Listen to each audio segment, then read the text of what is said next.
The year 2247 marked a pivotal chapter in Earth's history as it became entangled in the complex web of intergalactic politics.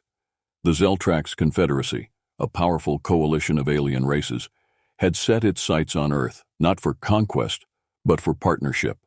With tensions rising across galaxies, forming new alliances was deemed crucial for maintaining balance and peace. Xyrel, a veteran soldier from Varn, a planet known for its warriors' prowess and strategic minds, was among the selected few chosen to foster these new interstellar relations. His mission was straightforward, yet critical: integrate with the human military to understand their tactics and strengthen diplomatic ties between Earth and the Confederacy. Varnians were revered and feared for their combat skills. Their bodies were evolutionary masterpieces, perfectly adapted for battle. Xyrel, standing at 8 feet with scaly, iridescent skin that shimmered under the twin suns of Varn, was no exception.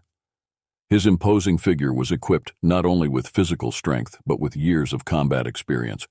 However, as his spacecraft, the Sleipnir, hurtled towards Earth, his confidence wavered slightly, tinged with curiosity about the beings he was about to meet. Upon entering Earth's atmosphere, the Sleipnir descended rapidly, its sleek silver body reflecting the sprawling landscapes below.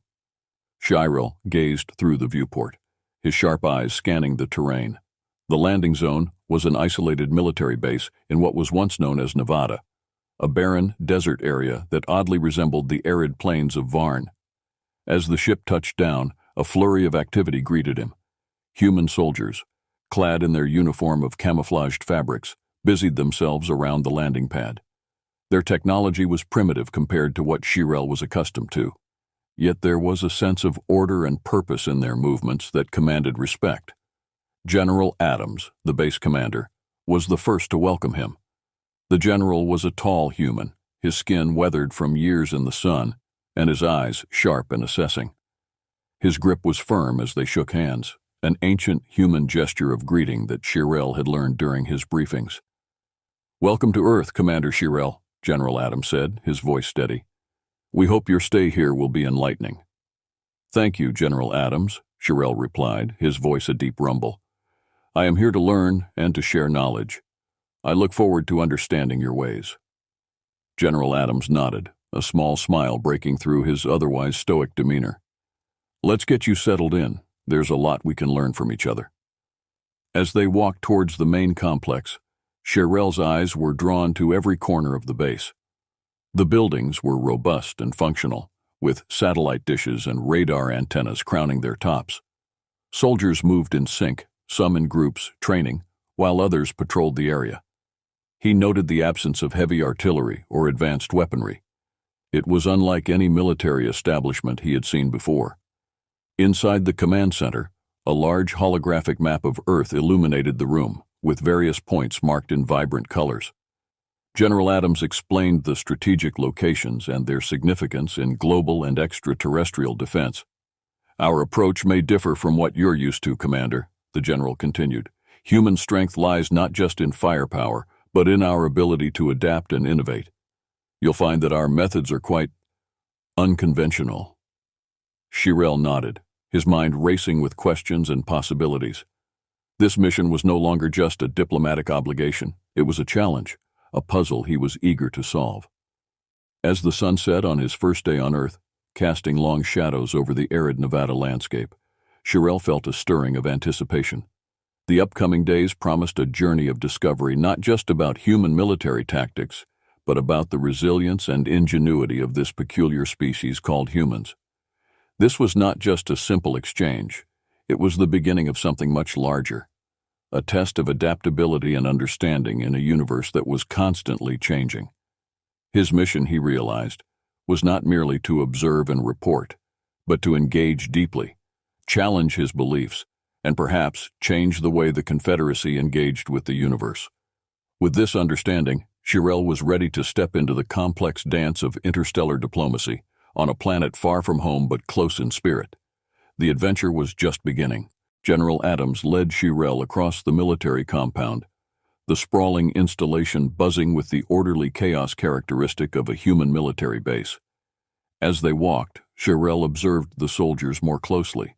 Their uniforms varied slightly, indicating different roles and responsibilities, yet all moved with a purpose that spoke of rigorous training and strict discipline. They approached a large building, its exterior plain, constructed from materials native to Earth that Shirel had only read about in his briefings. "This will be your quarters during your stay," General Adams explained as they entered. Inside, the accommodations were modest but comfortable, equipped with amenities suited to a variety of biological needs to cater to intergalactic visitors. After a brief rest, Shirel's orientation began in earnest. His first stop was the training fields, where he expected to witness the human soldier's prowess in combat. Instead, he found himself standing before an obstacle course where soldiers were engaged not in weapon drills, but in what appeared to be a test of intelligence and physical agility. They navigated through complex setups, solved puzzles under time constraints, and performed team-based maneuvers that required careful coordination and strategic thinking. "Physical strength is just one aspect of a soldier's training here," Sergeant Hayes, a human officer who had joined them, explained. "We train our minds to be as sharp as our bodies. Each obstacle here is designed to simulate challenges soldiers might face in off-world environments." Shirel watched, intrigued, as a group of soldiers disarmed a simulated chemical threat using only a robot they controlled from a distance. The precision and calm with which they operated the machinery were unlike anything he had seen in the military forces of Varn. Their next stop was the communication center, a hub of screens and digital equipment where soldiers monitored global and extraterrestrial communications. "Cyber warfare," General Adams noted, "is the front line of modern combat. The ability to intercept, decipher, and counter digital threats is as valuable as any physical force we can project." Shirel was introduced to Captain Martinez, the head of the cyber operations team. "We're not just fighting wars on the ground anymore.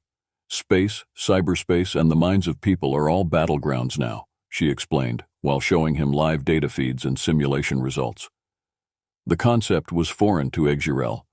On Varn, strength and honor were measured in direct combat. Here, soldiers were trained to fight battles that were never seen, but whose impacts were devastatingly effective.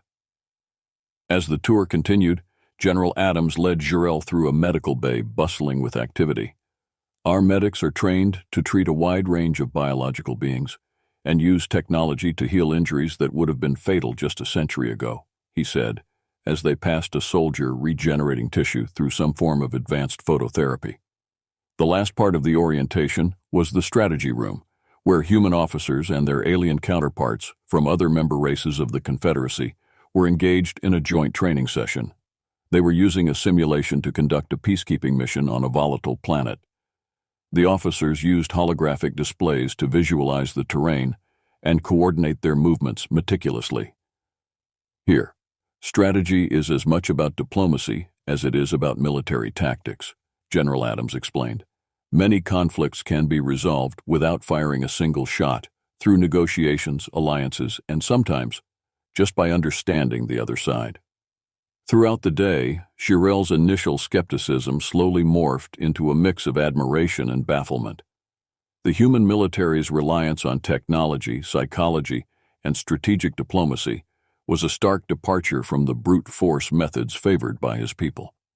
He realized that the humans had crafted their weakness into their greatest strength, their adaptability and ingenuity, making them formidable in ways he had not anticipated. As the sun dipped below the horizon, casting a golden glow over the base, Shirel pondered the lessons of the day. His report to the Confederacy would need to be carefully crafted to convey not just the capabilities of the human military, but the potential for strategic synergy that could benefit the entire Confederacy. His mission was proving to be more enlightening than he could have imagined, and he was just getting started. The following morning, Shirel joined General Adams and several high-ranking officers in a briefing room where the focus was on understanding the depth and breadth of human military strategy. The general began with a presentation that highlighted various aspects of what he termed asymmetric warfare. "As you've seen, Commander Shirel," General Adams started, Our strength doesn't lie solely in how many soldiers we can put on a battlefield or the power of our weapons. It's in our ability to adapt, to use the resources we have in ways that aren't always predictable. Shirel listened intently as Adams clicked through slides showing past missions where unconventional strategies had led to significant victories. One slide showed a small team of hackers who had disabled an enemy's logistics through cyber attacks alone, while another depicted a psychological operation that had turned enemy allies into mediators. These missions, the general continued, rely heavily on cyber operations and psychological tactics. We invest a great deal in what we call war by other means, using media, propaganda, and electronic warfare to achieve our goals with minimal direct conflict. The room dimmed as a video started playing.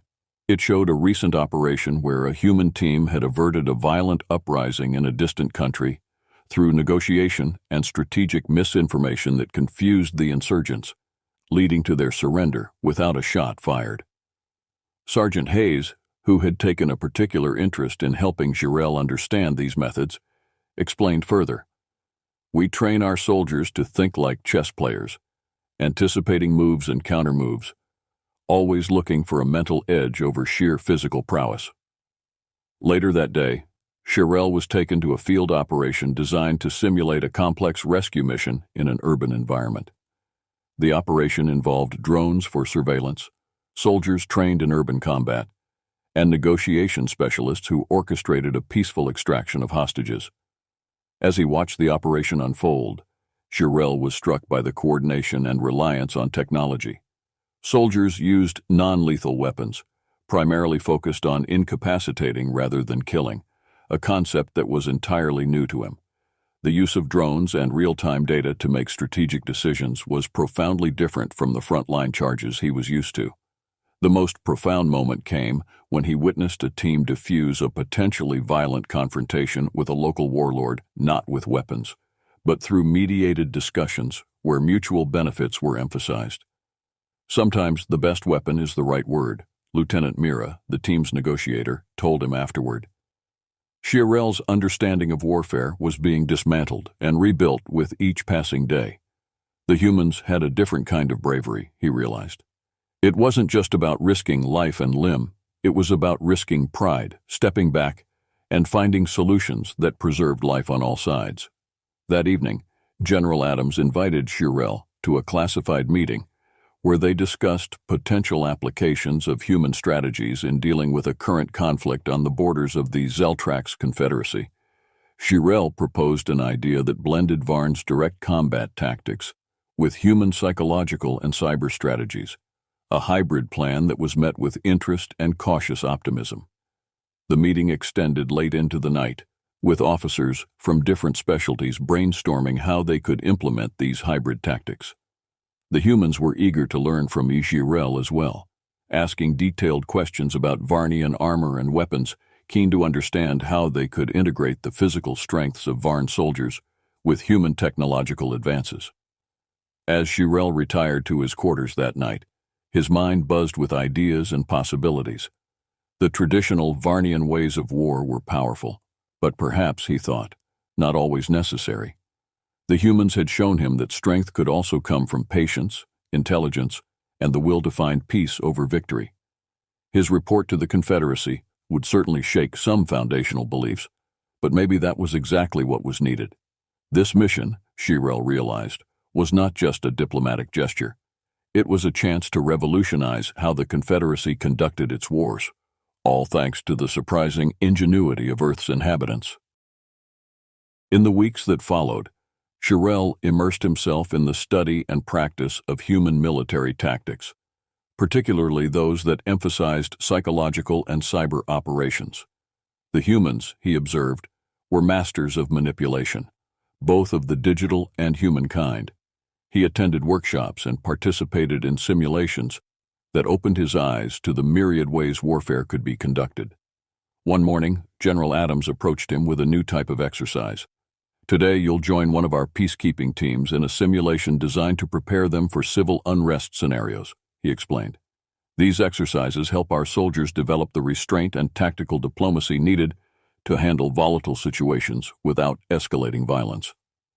The exercise took place in a large virtual reality chamber that replicated a densely populated urban area in the midst of a political upheaval. Shirel, alongside a squad of human soldiers, was equipped with non-lethal gear and tasked with securing peace and order at a protest site. As the scenario unfolded, Shirel observed the protesters becoming increasingly agitated. A group of actors playing the role of local insurgents began stirring the crowd into a frenzy.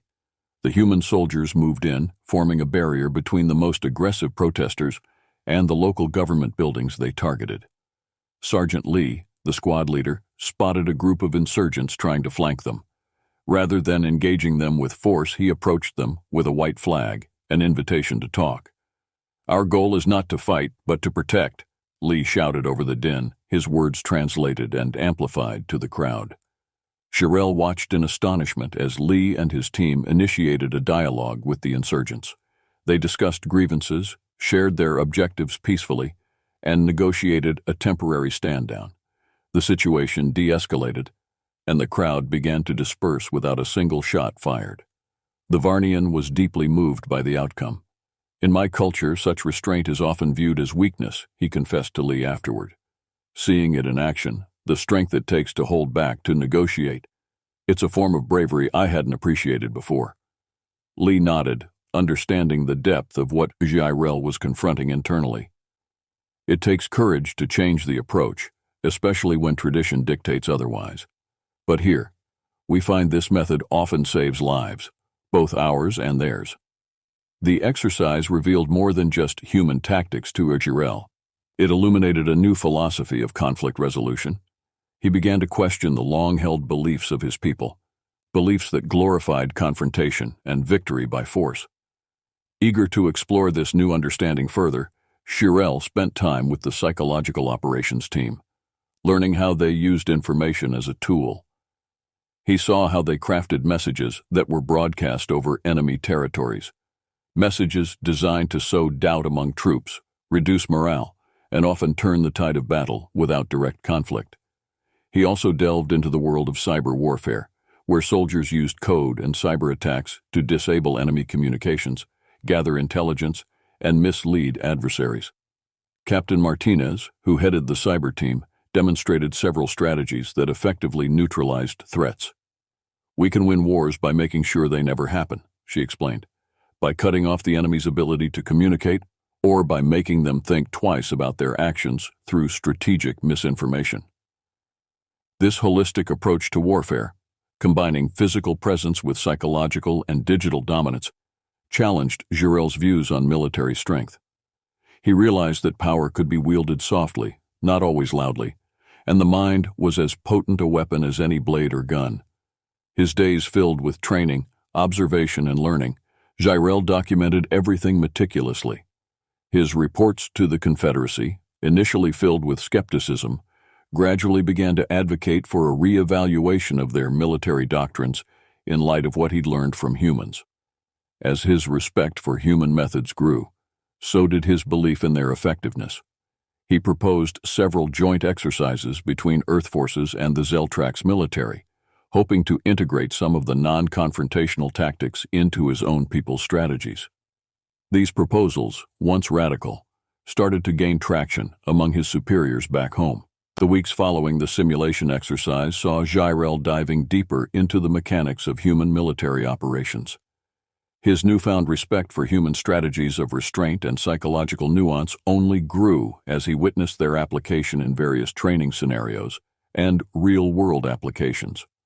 As part of his ongoing mission, Shirel was invited to join an elite training program designed for military diplomats. These soldiers were trained extensively in cultural sensitivity, negotiation tactics, and the subtle art of diplomacy, a far cry from the combat-focused training of his home planet. One of the key components of the program was the empathy module, a course designed to help soldiers understand and relate to alien cultures, literally.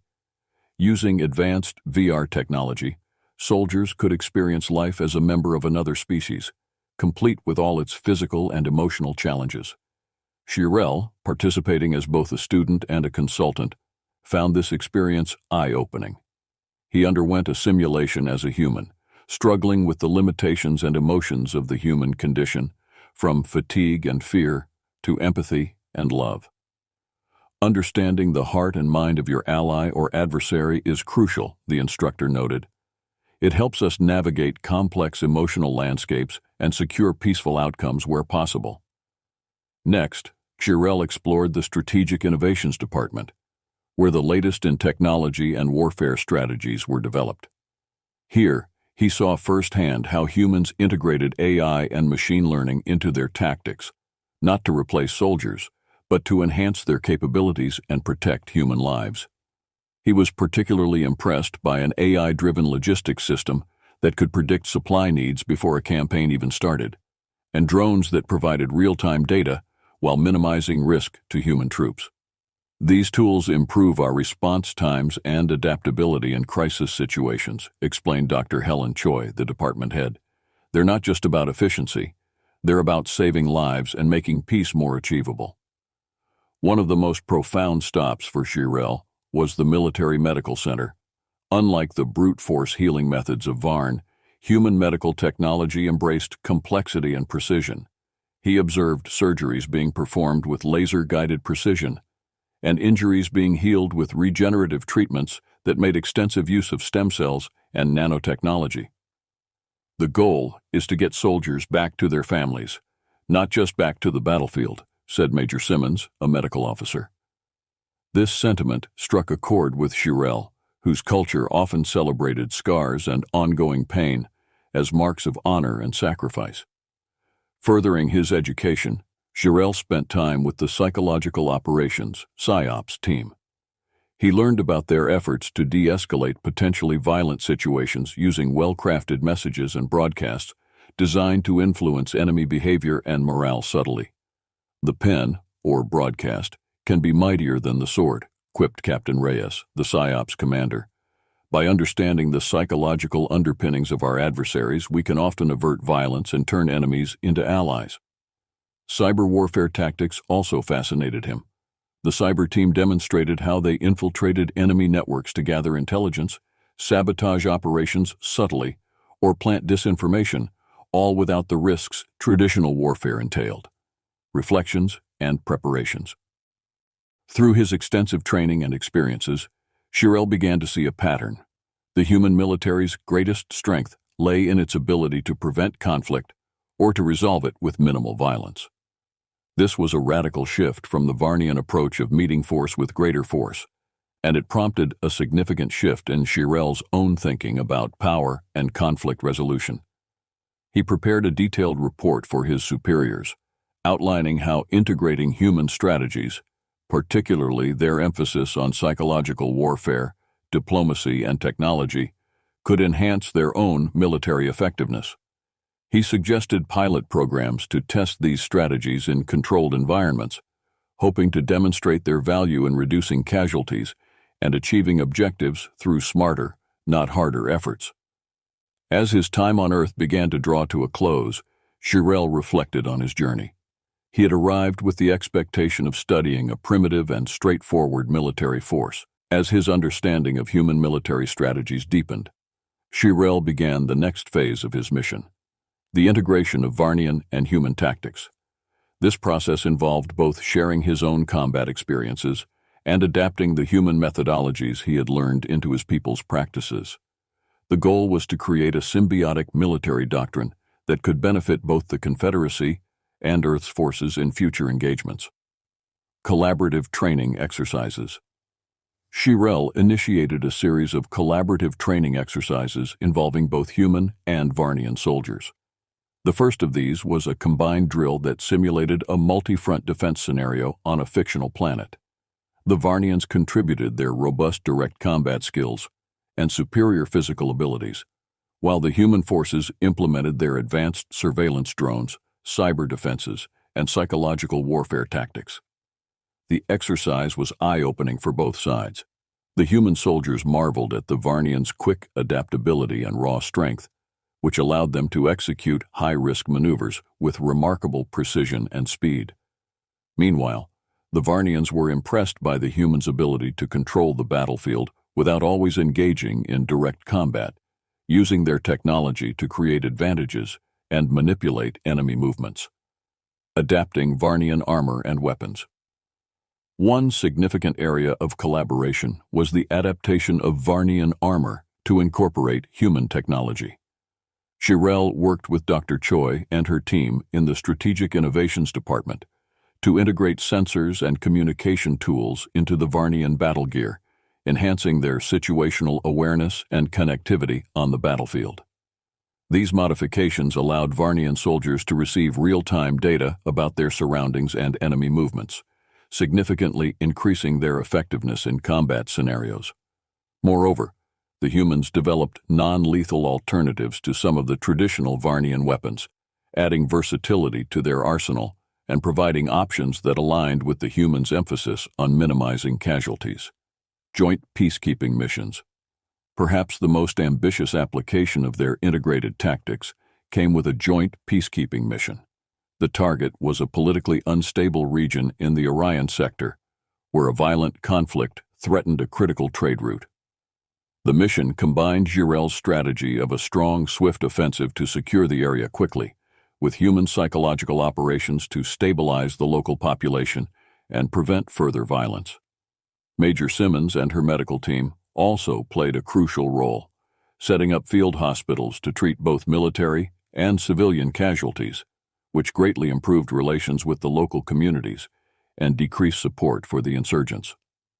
Cultural exchange and mutual respect.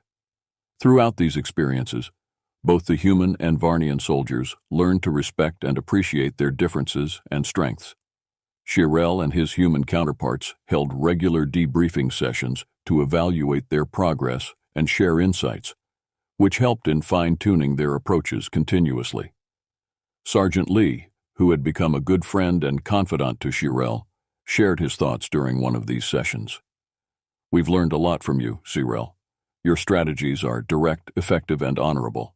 There's much we can integrate into our doctrine." Shirel responded, "And I have learned the power of patience and the strength in restraint. These lessons will resonate deeply with my people." Legacy of the exchange. As the end of Shirel's assignment approached, he prepared a comprehensive report detailing the outcomes of the integration efforts.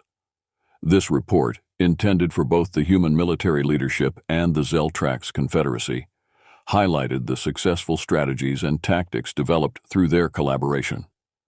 It also recommended the continuation of these exchange programs, suggesting they could serve as a model for interspecies military cooperation across the galaxy.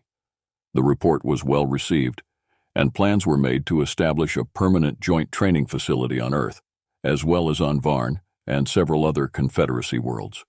These centers would serve not only as training hubs, but also as symbols of their successful partnership, promoting peace and cooperation among the stars. As Shirel boarded the Sleipnir to return to Varn, he felt a profound sense of accomplishment and optimism. As the day of his departure drew near, Shirel found himself reflecting deeply on his time spent with the human military. The past months had not only reshaped his understanding of warfare, but also his perceptions of strength, honor, and diplomacy. The spaceship Sleipnir awaited him, ready to carry him back to Varn, where new responsibilities and challenges awaited. Yet, as he prepared to leave, Shirel felt a poignant mix of anticipation and melancholy. Final preparations.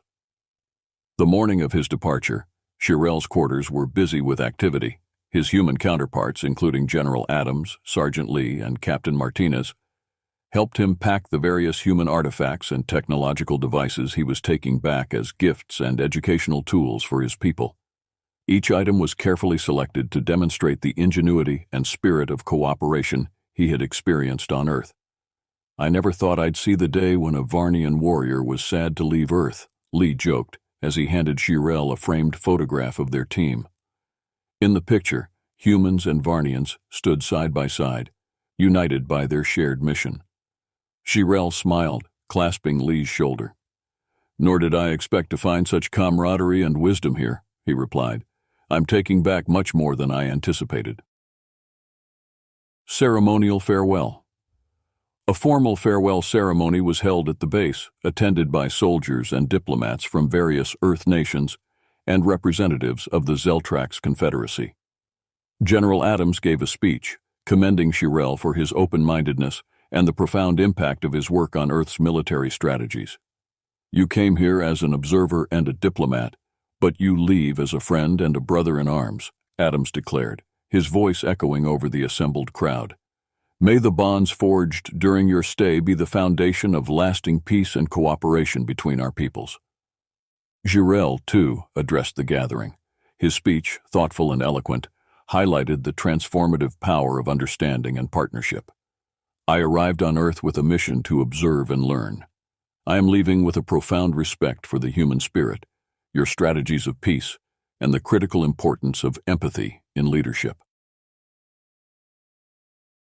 Return journey. As Sleipnir lifted off, Shirel watched through the viewport as the Earth receded into the distance. His thoughts turned to the future, to the impending discussions with his own military command, and the potential shifts in Confederacy policy resulting from his reports.